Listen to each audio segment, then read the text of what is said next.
Are you feeling tempted to try some brand new dish at your holiday table this year? Well, here's my advice for you. Don't do it. Why would I say something like that? Why am I so opposed to change? What's so important about having a traditional holiday menu? Well, I'm going to share with you 4 reasons why having a traditional holiday menu is one of the best choices you can make for you and your family. That's on this episode of Cookin' with Kibby. Cookin' with Kibby. We'll make some yummy food. Cookin' with Kibby, yeah. Something that rhymes with food.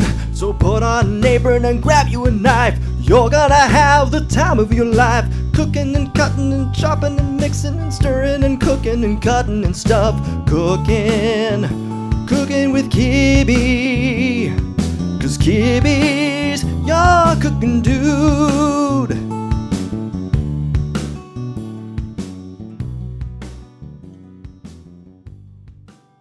Hello everybody, welcome once again to Cookin' with Kibby. My name is Chef Kibby, and if you're new here, Cookin' with Kibby is here to help you and your family get back in the kitchen, cooking and eating together, because I believe life is better when we're cooking together. If you're new here and haven't done so already, hit that subscribe button somewhere down here below the screen and ring the bell for notifications so that you will know the next time I'm publishing some content such as this. I'm filming this video the week after Thanksgiving 2020, and I had a lot of success with this year's meal, as I shared in another recent video. And part of the reason for that is that I have a traditional holiday menu. Making dinner for a large group of people, especially people that you love and maybe don't get to see very often, you might feel the temptation to want to try something new. Maybe to impress them, or maybe to, in some sort of a way, indicate to them that you've learned something in the last 6 months or a year, or however long it's been since the last time that you've seen them. Sometimes we can look at traditional menus as being stale or boring, or I've tasted that already, what else you got? We all want to create a spectacular memory every time we cook for our extended family or for a large group of friends, and that's why we can often be tempted to try something new.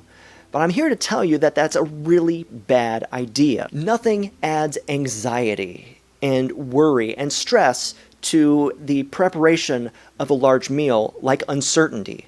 And nothing introduces uncertainty to the process than making something new. When you're making a dish for the first time, there are a lot of questions that still exist around that recipe. Will I want to follow the process the way it is written? How will this work? Will it be enough? Will we like it? Trying something new requires a great deal of focus. When your focus is on that one new thing, it is being distracted from other dishes that you're making or the conversations that you're trying to have with your friends and family. Doing something new hinders your ability to be present for yourself and for those around you. If you remember from this video right here, where I talked about the secret to a great holiday dinner. Now, don't worry, if you haven't seen it yet, I'm not going to spoil it for you. I'll let you go back and watch it yourself. The best thing that you can do to set yourself up for success is to decide on a traditional holiday menu. Now, I'm not saying traditional as far as the traditional sense, like Thanksgiving has to have turkey and Christmas has to have a roast. What I am saying is that you need to set upon a traditional set of dishes that you make year after year, and there are 4 reasons why I think that should be the case. The first reason is that it makes planning for your meal so much easier.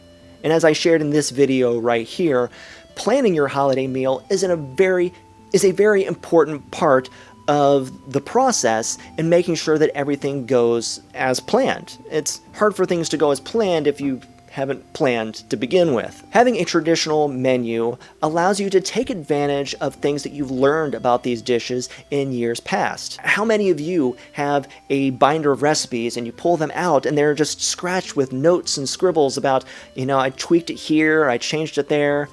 Maybe you have your recipes in an online format and have left comments virtually or digitally to remind yourself, hey, put in a little bit less of this and a little bit more of that, and I actually tweaked the oven to this temperature instead of that one. You don't have that same luxury if this is the first time you're making it. The second thing that a traditional menu does is that it makes shopping easier. If you've made these dishes before, you know more or less how much food it makes. And if you know how many guests you're having, then you have a better idea of how much of the ingredients you need to acquire in order to produce the amount of these dishes that you want to prepare for your friends and family. The third thing it does is it makes cooking easier. When you're preparing something new, you're always referring back to your notes or to the magazine article, or maybe you have it pulled up on your smartphone or your tablet or your computer. And what that does is, well, first of all, it gets a lot of schmutz on your digital devices, but it also segregates your attention. It distracts you from the other things that are going on around you, whether it be the actual cooking process or just the process of entertaining and being present for your friends and family. It also invites more opportunities for mistakes to happen if you have misread something the first time, because it is the first time you're reading it. The fourth and final reason why having a traditional menu just makes sense is that it makes enjoying the process easier. You want to enjoy the process of making food for and with your family, especially around the holidays when you're entertaining people that you don't necessarily get to see on a regular basis. You don't want looking at your device or checking the recipe in the magazine to be taking away from your ability to enjoy this time with the people that you love. So those are the 4 reasons why a traditional menu is important. It makes planning easier, it makes shopping easier, it makes cooking easier, and it makes enjoying the process so much easier. But that begs the question, what about trying something new? Does it really have to be the same dishes every year?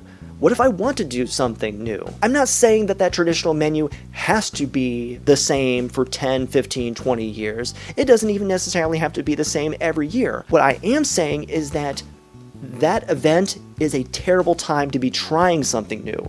So if you do want to make something new for the holidays or for any major meal, I'm suggesting that you try it outside of that event. Maybe even make a habit of a week or 2 in advance, or even the night before, of trying some new things. A lot of times around Thanksgiving, we'll have friends and family in from out of town. We will take that Tuesday night or even that Wednesday night as opportunities to try some other dishes outside of the main event on Thursday morning. Christmas Eve dinner could be that time when you tweak things around and try something different so that you can see if it works.